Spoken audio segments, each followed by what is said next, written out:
It's working? Okay. I'll check it out. There's my face.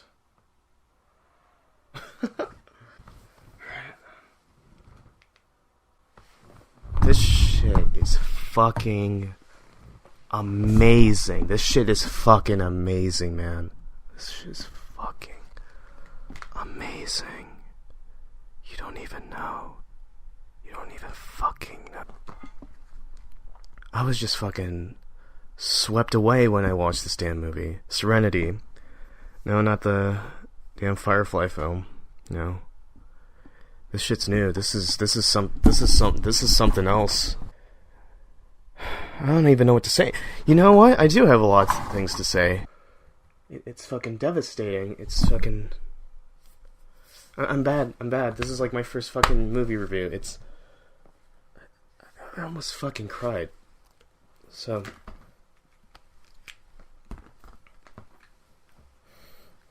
Serenity. 2019... This is hypothetically what Tommy Wiseau would do if he was successful with The Room. And for some odd reason, he got successful with The Room. And like, you got no Tommy anymore, no fucking Lisa. And now you got fucking Matthew McConaughey as the fucking main character. And I was just like, is this like a couples retreat murder mystery kind of thing? Like, is this like a weird thriller? It doesn't spell anything out to you. And it was just wild just watching that trailer for the first time and the last time. I've never seen it. I don't think I'm ever going to see it again in a theater. Obviously, you could look it up on YouTube, but like seeing that shit on the big screen, it was like it's some shit from the 90s where like you just never heard of something and then now it's there. It's like you saw it, you bought a movie ticket, and like, here, this is something to check out. Like, it's great. It's great. I'm like, I wish there were more movies like this, like, presented that were, like, just excited you and are, like, you just never expected it because no one's talking about it. So, yeah, props are up. I wanted to make fun of it. I have a bunch of fucking pictures saying, what the fuck is this movie? Because I don't even want to know a thing. If I see a trailer, it's going to be in the theater. I've watched enough fucking Miss Bala to already know the whole entire plot. But this is a rare one, and I thought this wasn't going to make it to the theaters. Like, heck, I didn't even see a damn trailer for Replicas. I'm surprised that even made it to the theater. So, what I did, I've been going through a little bit of shit lately.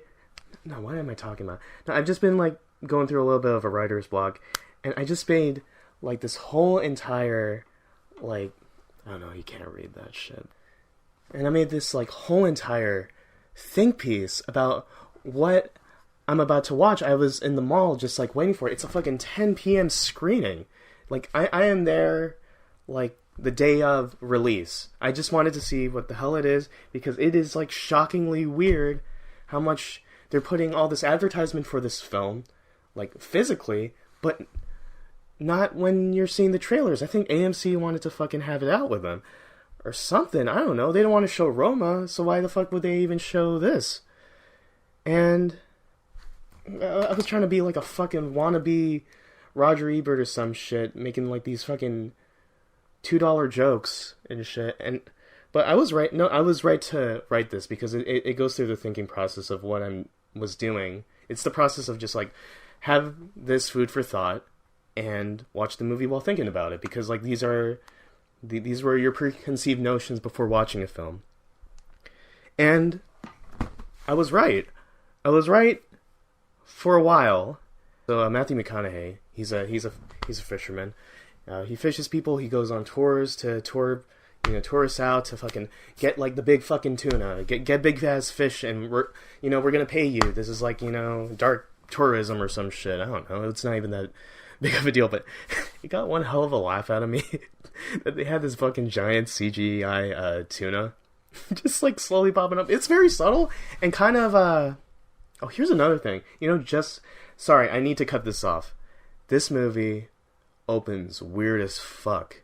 So, on top of, seeing another film that opens up on the freaking opens up on the in the water, like a sweeping vista of like the ocean or whatever, like replicas. This one, before that, starts with a kid, and it goes into his fucking eye, and that's how, like, the movie starts. You go into his eye, and in his eyes are a fucking ocean, and it's a sweeping. It's just a sweeping camera shot going towards the boat, like, and there's the damn title screen, and I was like, damn, we're doing this again. Like, this is like so cliche. Like, this is like filmmaking 101 or some shit. Like, we have to always start with a weird establishing shot of what kind of emotions we're supposed to feel. Heck, and I gotta say, Replicas is probably the worst out of all of them, and not in a good way. That movie was bad. This one is actually worth your fucking time. This is worth your fucking time. Like, it's fucking amazing. It starts all serious and shit, and then it fucking cuts to these fucking fishing dudes, and they're fucking just passed out drunk and everything, and it's just like, it just dives in. Fucking Matthew McConaughey, he's like, hey motherfucker, I got this big ass fucking tuna, it's out there, the fucking reel's going, we gotta catch this fucking thing. And they're like, what? What's up? What? Shit. God, motherfucker's on codeine and shit. And so he, like, reels it in. He's like, this is my thing. I gotta get the fucking big tuna. I gotta do this right now. And those guys are like, we paid you $700 for this shit. We paid you fucking $700, and we need to catch it. And I'm like, dude, you don't even... Did you see that motherfucker in his fucking biceps and his fucking forearm? Like, you see that shit? And here's the thing, like, after that, the process is him... Dude, I never... I gotta say, the director's doing something right when you're getting, like, some... No, it's not him. It's not the director. It's the actors. Like, Matthew McConaughey fucking carries this film. He fucking carries this film. So he's, like, reeling in the fish, and, like, cut to, I don't know, let's say, like, probably 30 to, like, an hour later, he's, like, sweating his fucking ass off. Like more than I do in a fucking gym. I've never... Like, what did he do? They must have just, like, splashed water over him, but, like, he looked like he was fucking steaming and shit. And it's, like, really intense. Jaimon Hansu's like, hey, let's help him. Wait, I fucking lost it. Wait, and they come back again, and these fucking tourists, they're like, motherfucker, I got $700 fucking dollars, I paid you, I'm gonna catch this fucking big tuna. Fucking, hey, McConaughey comes out with the fucking knife, and he's like, this is mine. He's waving this, he's brandishing this fucking knife. He's like going wild. He's going fucking ham, man. He's fucking wilding out. And I was about to lose my shit in the theater. like this for only fucking 3 minutes in this fucking movie, and I can't believe it. So, they're right there, about to catch the fucking CGI. I know. They don't even show this fucking tuna until, like, the very end. And it's, like, kind of, like, tasteful how they're showing it, like, underneath the water. Like, it's right there. It's not like Jaws where it's, like, popping out. It's, like, right underneath. It's like, we are about to get it. We are about to fucking get this fucking fish. And then it breaks loose. And I'm like, okay, that was a little bit underwhelming. But, yeah, the movie started fucking strong. So, Matthew McConaughey, I don't even know his damn character. I didn't even really care at all, because it was just, like, such an engrossing experience, this damn film. But I'll just call him Fisherman Dude or whatever. But he's acting his ass off. Whether you think that, like, he is getting, like, his inspirations off of, like, what he did in Mud or what he did in True Detective, but you can feel it. You can feel what he did there. His acting, like, comes off of that. He doesn't,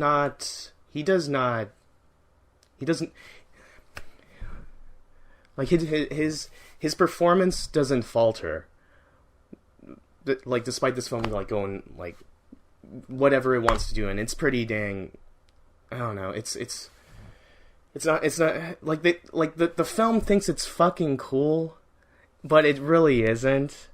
He's just going on his day-to-day. He fucking kicks out Jaimon Hansu. And here's the thing, I was like, this film feels like someone who wrote, like, this 1940s melodrama Or someone just probably got a script from like a 1940s script and is trying to flip it around to like modern day. Like, how can we flip this around and like prove a point that like, you know, these kind of tales are timeless or whatever. And like everyone is talking like a writer would write the dialogue. Like it's like wooden. It just doesn't work that well. It's trying to be sly, but it's just not. Like it's just like old world kind of dad vibes. I don't know, but oh yeah, speaking of dad vibes, we're gonna get to that. But I think it was Diane Lane.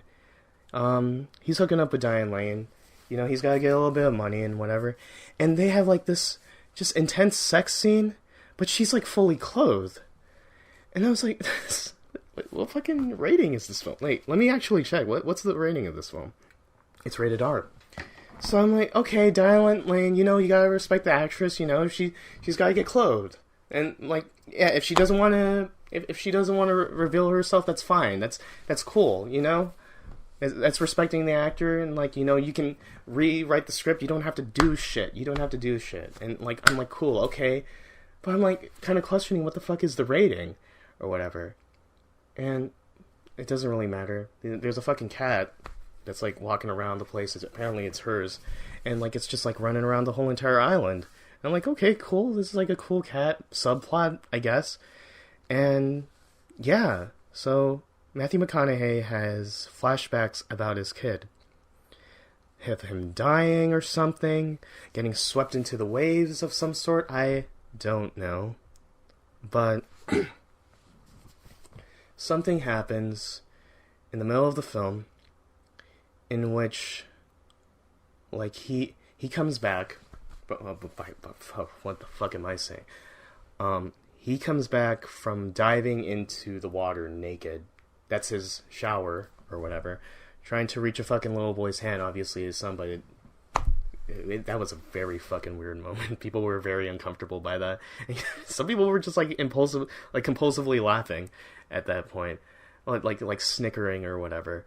But yeah, after he has this weird trip where he's like trying to reach out for his son, obviously, like, you know, maybe his kid did drown or whatever, and feels extreme remorse about that. He wakes up, he's there on his table back in his home, and there's like a little water spill from you know, from himself, like because he just like got dropped out of the water or whatever, and he touches the water on the table, and he has this fucking metaphysical experience with his kid.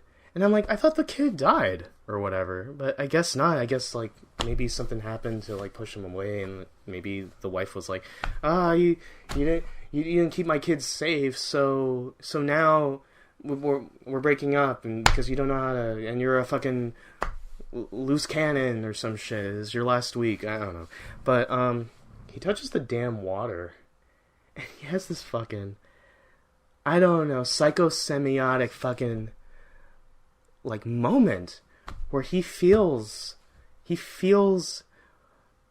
like where his kid is at. And I was like, this is fucking cheesy as shit. And I was like laughing because I'm like, oh, this is a sci-fi film. This is a fucking sci-fi film where he can actually feel some, like, and he was like, are you there? Wait, is that you? How come I can feel that you're there when I touch the water? Like, what the fuck? But here's the thing. This film gets a lot of weird things right. And for some reason, I felt like this somewhat magical realism vibe coming off. And I'm like, when has a movie done that in a while? Like, I really felt that. I was like, a little bit. Like, I'm like, this scene is really fucking cheesy, but it works. It works. Something about it, like, makes my heart, like, kind of, like, ache a little bit. And then that's when I started, like, getting ideas that, like, oh, shit, this is getting fucking weird. To the point that, like, this bird that usually is, like, trying to coast around the boat is, like, not, like, how do I explain this? There's a bird that usually comes around the boat, and it just, like, flies around, you know, and the wind pushes it back, so it's, like, like held in like and stabilized along where the boat is at. But then there's like a shot where the bird is not there, and like Draemon Hansu, he expresses that the bird usually doesn't fly on land, and I'm like, what the fuck? What kind of a bird doesn't fly around land? Like, not around land, like on land. Like, that makes no damn sense. And things are just starting to get weird. Things start to get really weird, and like this dialogue is like so. I know I already said that again. Like this dialogue is so like flat, but I'm like starting to think this is like a 40s melodrama directed by Tommy Wiseau, but also by like Hideo Kojima. Now I say that because like I'm starting to realize that these characters are starting to be a little bit self-aware of their story and where they're at, to the point that they're questioning their sense of agency and why they're there and everything. And that gets introduced pretty dang early in the film with this agent-looking dude with glasses, like this motherfucking Otacon motherfucker. And I was like, this is out of place. Like this guy, he's like, he puts on his glasses, like, and he walks on the beach, like, in a weird spot that you would have never expected. Why the hell would he even be watching the boat of them, like, trying to get the tuna at all? Like, it was just weird. It was just very weird. And I was like, this has, like, a weird Bollywood kind of vibe, where they got, you know, like the weird nerdy character, and he's walking around funny, but he's also like really straight or whatever, and like he's got business to do and shit. And then but he has a part in this, definitely. Like compared to like the bravado and like the tone, like fucking Matthew McConaughey is like evoking into the fucking, like on the fucking screen. I was like, damn, this motherfucker's good. He's really good at acting. And then you show this nerdy motherfucker. And I was like, wait, this... Like, whoa. Wait, are there two directors? Like is there more than one thing going on? Like, did you just let Matthew McConaughey do his thing and then you direct this guy? But so that happens. And then all the more it validates my theory that this had like Bollywood tones was when it introduced the Anne Hathaway character. Apparently it's his wife, but the way it gets introduced is like that's how it gets introduced. Like it's in the back of her head and like that's how you I can't do it right.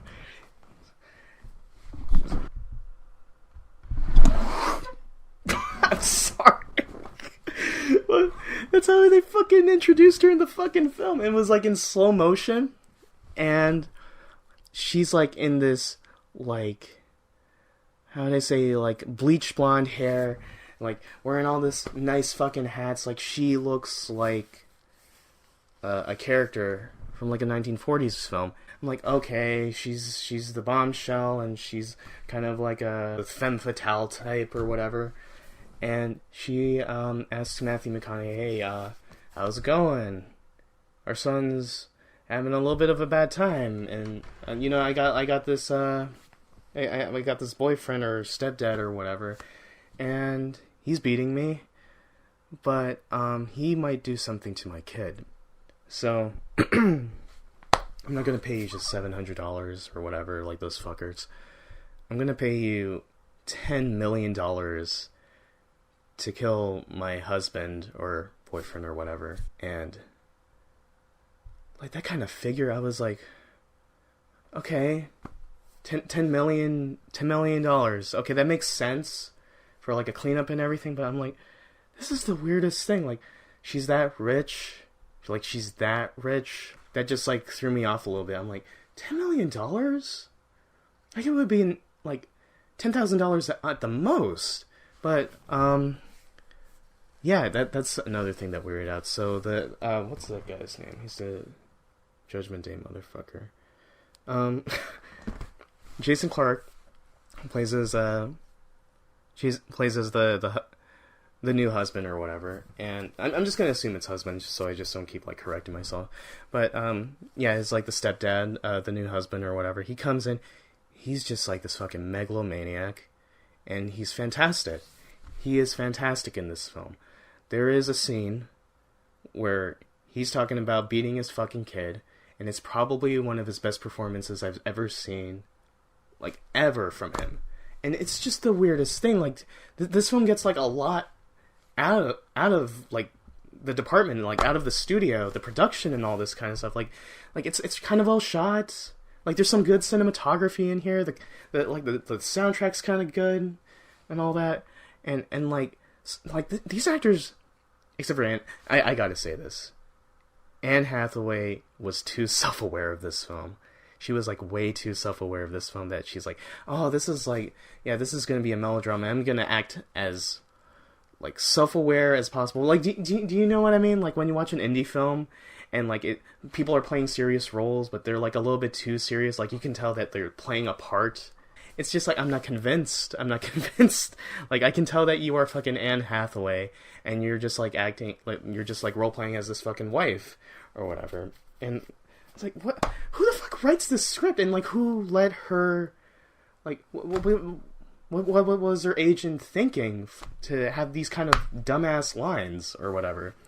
So that's there. It takes a lot to have Matthew McConaughey convinced to kill this guy, but that scene where Jason Clarke is talking about his killing his fucking son. I was like. I didn't know a movie could go places like this, like in a while. Like I'm so used to like fucking American films where it's just like everyone plays it safe. This one is like, oh, it's like Stephen King, or it's like some fucking Ingmar Bergman shit, where like we're talking about like fucking young prostitutes, like probably underage. Like they kind of glossed over that, but like. Man, Jason Clarke's character is like a complete shitbag, very convincingly evil. Like he can convince the audience to hate him really damn bad. He's great. He is incredible in this. For that moment. After that, he's just kind of like a cartoon. Like really, really a fucking cartoon. Things change later on. So yeah. The Triple X boy. Matthew McConaughey has this fucking crazy ass PG-13 sex scene with Anne Hathaway's character, and it's just like something out of a noir film. It's really funny and weird, and he knocks over like a lamp or something, and that also like comes into parallels with whatever the kid's doing in like his room or whatever, and like, let me roll this back.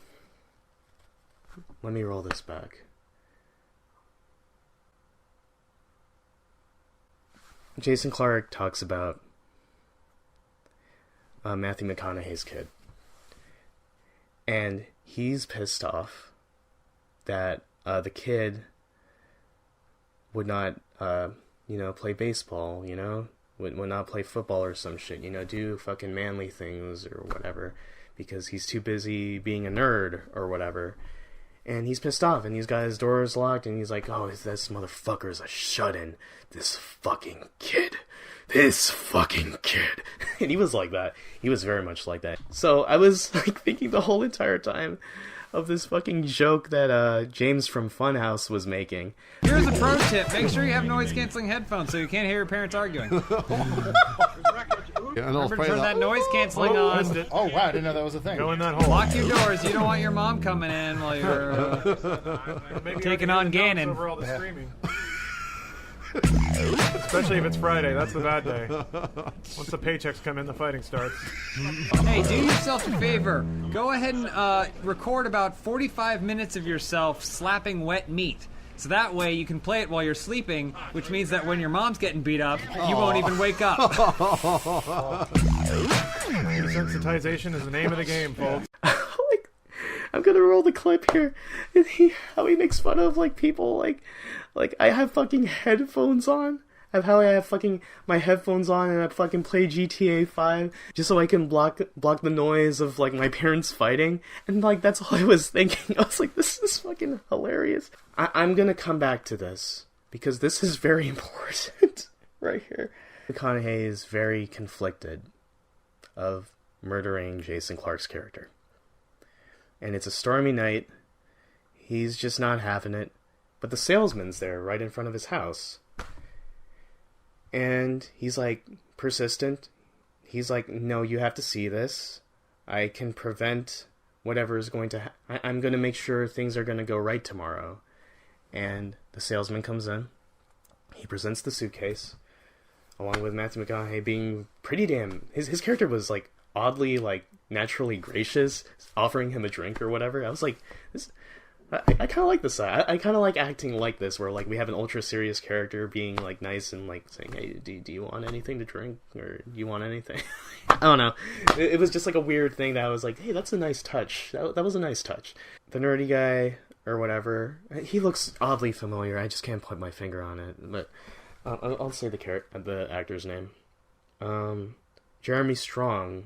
Jeremy Strong's the guy. And he presents that suitcase, and it's like a fish finder tracker thing. And he's like, I know what the fuck Matthew McConaughey's like, I know what the fuck fucking fish catcher is. I know what the fuck a fish tracker is and shit. Like, you think I'm fucking around, like this thing's not gonna fucking work. And like the guy's like, it's going to work. It's going to work. It's. Sir, I'm gonna assure you that you're gonna catch that big fucking tuna, and it's gonna work. And he's like, no, you fucking around with me right now. Like, you just said that you knew something about me. You knew. You know. I love this. He was like, you said you fucking know something, that's why I gave you a fucking drink, and now you're gonna spill the fucking beans. And he's like, so you don't murder the guy? How the fuck do you know about that? And he's got the knife against his neck, like the dude's neck, and he's like, because I can't repeat any of this. I can't repeat any of the fuck he was saying. I have to record it or some shit. But something fucking happens. Something big fucking happens. Now, I haven't seen Glass, but this is the biggest, like, twist I've seen in my life. So, that's saying something.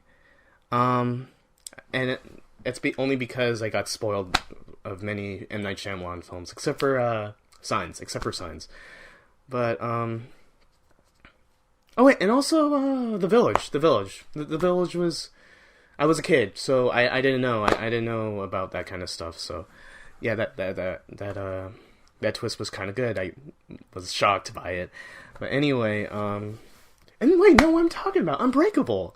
That was like one of the first movies I've ever seen, and that was pretty good. But I was like a kid, and I didn't even know what the hell a comic book really was. So, whatever. The movie was very dark, but.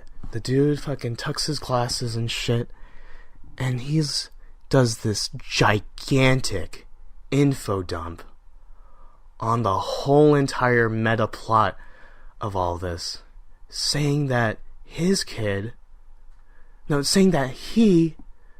McConaughey's character, is like living in a simulation. This kid, like, tracing back, he's playing fishing games while his fucking stepdad's beating on the door, saying, like, fucking stop playing those fucking video games and play football and shit. And, like, oh, this kid's not just playing a fucking indie game. Like, he's role-playing as his dad, or some shit. And this info dump is crazy because all of a sudden the camera gets all cinematic. I know that sounds weird. Gets all like sci-fi, and like the fucking nerd guy, he stands against the window like while it's raining, and like all of a sudden it's I think I was hallucinating or something, but I think like it started raining on top of and then it's I think I'm losing my mind. I have to rewatch the movie, but it was so impactful that I didn't know what the fuck was going on later, because this is me hallucinating, if not true,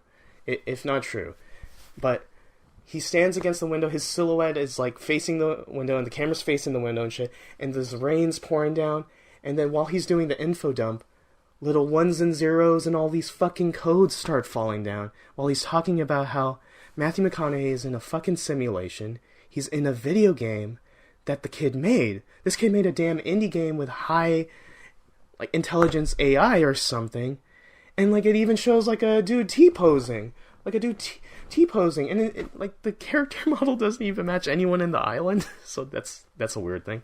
But this info dump devastated the audience in the theater. For some reason, it was a packed audience. Like, all the chairs were filled out. I was like, who the fuck is paying attention to this film? So I was, like, surprised. Maybe it's because it's a premiere, so these people really want to see it or whatever. They want to fucking see Matthew McConaughey and their favorite actors or some shit. But then I was like, what the fuck is going on? I was, like, devastated. I was shaking. I wanted to laugh out loud as much as I was, like, wanted to cry. Like, this movie really is directed by Hideo Kojima and Tommy Wiseau. This shit is wild. This shit is crazy. Like, I'm gonna, like, obviously this is gonna have, like, a spoiler cut, but once that info is dumped, it just, like, rewires the whole entire film. It shows that, he's on this fucking Minecraft island, where that's just it. He's just stuck in this island. That's all there is on the map. And, like, as he's doing the talk, he opens all the fucking... No, after the talk and the info dump, Matthew McConaughey puts a fucking knife on the table on the fucking map, and like, on the sides of the map, and, like, he puts a picture on the other side, and he opens the whole entire map, and it's, like, gigantic and shit. And then it shows, like, the insignificant small little island shit. But that's it. And all I was thinking, oh my god, Matthew McConaughey is stuck in Minecraft. I couldn't believe it. This was how I was. I was like this. I was sinking in the fucking chair. And I was loving it. I was loving every fucking second of it. And I couldn't believe it. I was like, this is why the agents gave it a go. And here's the thing. Maybe everyone in this project was actually taking it all seriously. But, like, were they actually, like, aware that how crazy this is? Like, this shit is crazy. Like, really crazy. So, he drives out, and he tries to drive all the way out of the island. I don't know why. It could have showed a invisible wall or something. But maybe it's one of those things where, like, the land keeps going and it doesn't stop or whatever where he's driving. Or maybe it's like in a loop of some sort. But he's driving, like, on this road, like, where there's just, like, a bunch of fields or whatever. And a guy that mentioned that he wanted to be on the trip appears in the middle of the road, like he just fucking spawned in. This dude from Florida that was pumping gas for a living. That should have there's all of these fucking hints and all these all these red flags, and, like, it's one of those things. It's like it never, like, crossed your mind until, like, way later. And so kid spawns in, not literally, not in the video game sense, but he's there, he appears, and, like, for some this movie is, I don't know what they were thinking. I don't think it's intentional. Matthew McConaughey gets out of the fucking car to talk to the dude. He has a mustache. He has a fucking mustache all of a sudden. I don't know how he grew it or whatever, but he didn't have that before, but it's there now. Maybe he's going in for the next I don't know. But this movie's a lot of fun. Comes in, he's like, I don't need your fucking help right now. You know, this is, like, all a game, right? And he starts questioning the guy, and he's like, what? I'm like, what are you talking about? And And then he starts going back into the town, like, kind of, like, working his way to talk to them in a vague manner, that they're living in a simulation of some sort.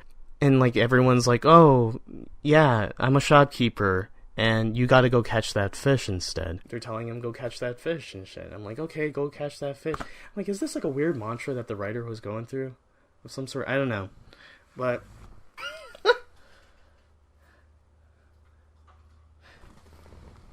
Hey, Mom. How's it going? Let me just finish this up real quick. Love you. So the bartender gives him a bottle of rum. It doesn't even, like, show the actual footage of it. But Matthew McConaughey, like, drinks the fucking bottle of rum. And... Hi there. Thank you. It's my birthday, actually. Yeah. I saw this on my birthday. Alright, yeah, so he gave him the bottle of rum, but it doesn't even show it. So he asked for, like, another bottle of rum. And I'm like, okay, I guess the kid doesn't... As soon as it presents that it's a simulation, it rewires everything of how you think of, like, how the payout was. Like, I'm gonna give this guy $10,000 to go fishing with me. I'm gonna give this guy $10 million to kill this guy and all this shit. And I'm like, oh, it's a little kid who's writing the narrative. That makes a lot of fucking sense. That makes a lot of sense that he doesn't understand what a lot, like what war is like. So it's just like a vague, he fought the war or whatever. Like, Matthew McConaughey is a veteran, apparently, in the film. His character is a veteran. And, yeah, it's like all this vague stuff, like, I was in the war, a lot of bad stuff happened, people got washed away, and, like, these are just weird memories of some sort that are never truly defined. And, like, in the beginning, I was like, this is kind of shitty and, like, not well written. Now that they presented this, it's like, this is an excuse to cover up all the bad writing. I think, has this guy ever written anything else? I don't know, but I'm not gonna look at this right now. I'll do it in post. There's a lot of stuff that happens in this fucking film. So, Jason Clarke gets beat up, and he's a crazy guy. I need to present also that Anne Hathaway has, like, this weird pseudo sex scene with Jason Clarke as soon as he, like, hits the island, and, like, how he tells her to undress, and I'm like, this is the weirdest fucking sex. It's not even a sex scene, because, like, he's making sure that she's perfect. He undresses Anne Hathaway, and he's, like, checking, like, every single thing, and I'm like, what? He's, like, saying, where'd you get that scar from? Where'd you get that scar from on your fucking your right butt cheek or whatever? It's like, and I'm questioning where did she get it or whatever, but it's just weird. It was a very weird scene, and he's acting weird and shit, and I couldn't believe it. So after that, coming back to the hotel again, Jason Clarke's character gets beaten up by a bunch of Armenians who work with Jaimon Hansu. And he's like, yeah, we got... maybe I didn't understand the scene that well. But Jaimon Hansu expresses that, hey, I got a bunch of Armenians to beat up Jason Clarke, and you don't have to kill him. But Matthew McConaughey is like, but you guys failed, so I gotta do the job. I only know that I can do it. And he's like, no, man. And Jason Clarke goes, like, his character, like, there's like a horror scene. It's like a horror scene that happens, and he looks like he's dead. There's like a pool of blood and all this kind of stuff. There's like a literal pool of blood in a gigantic bowl of blood. Like, it was like a horror scene out of The Shining of some sort. But then he wakes up, he breathes. Yeah, he can't die. He has to be killed by Matthew McConaughey's character. But yeah, so he goes on. Jason Clarke's character, still vigilant, fucking still like a fucking go-getter. He goes on the boat again. And he's like beaten to a pulp. He's got like it's not even a black eye. It's like his whole entire like upper eyelid is completely like swollen and collapsed all over his damn face. It is aggressive, and he's he's having Anne Hathaway all of a sudden call him daddy or whatever, and it's very uncomfortable, and it gets a little too weird, and it's 4chan-y. It's like, this is like a 4chan fanfic of some sort. But they put him on the boat. He goes on the boat himself. And I was losing it. It was just like a weird scene where, like, Matthew McConaughey's like acting his ass off, and Jason Clarke is like being told to just while it out while slurring his words or some sort. And what happens later is that, you know, they find the big tuna. They have a lot of weird shots where they keep cocking the damn rod onto the fucking onto the, what's it called, the bowl, which is like a thing like onto your, that is strapped onto your pelvis so you can hold onto the rod of some sort. A lot of weird pelvis shots. I don't know if that's intentional or that has anything to do with it, other than like they really like showing the fucking crotch shot where they keep locking in the rod of some sort. But yeah, that's there. And they find the tuna, and like Matthew McConaughey grabs onto the fucking tuna again. He's like, no. Gemma Hunsu's like, no, you actually, no, what do you do? No, he's like, no, I'm reeling it in. He's like, I'm reeling it in so I could give it to him because he's not strong enough to take the tuna or whatever. And Jason Clarke gets swept away into the ocean. And there he goes. It's a weirdly underwhelming experience, but it's also really funny because of all these actors getting together. Like, amazing actors. All these amazing actors getting together to do this weird-ass scene. And so, yeah, that happens. And this happens all the while the dad in, I guess, the real world is, like, beating up the mom. And, and, like, the kid can't take it anymore. He's just letting the simulation go. And he pulls out the old knife that Matthew McConaughey's character had. I'm guessing it's like an army knife of some sort. And how can I? It is implicated or interpreted that the kid killed the dad, and things happen. Things happen again. There's so many things happening in this film that I can't even fathom, like, how crazy this shit is. And so, cut to a pan shot of, like, the kid's room, and it's like this news report overlaying the whole entire narration of the, you know, the pan shot or whatever. It shows that, like, okay, he survived, and he killed the dad out of self-defense or whatever. And it pans over, like, things that, like, oh, these things mean a lot to him or whatever, and his dad's actually a veteran, and the dad died, actually. And it's... And the kid recreates... When he comes back, it shows that, like, he's in, like, juvie or something. But it turns out, like, he made also another world for Matthew McConaughey. And everything changes, and it's like this weird... I gotta say, I was, like, emotionally moved by this. I'm not even doing this out of fucking irony. There is a scene where a bunch of triangles, like, used for geometry, you know, for making what's it called? For making models of like, in a video game, that's how you use it. You use triangles for modeling.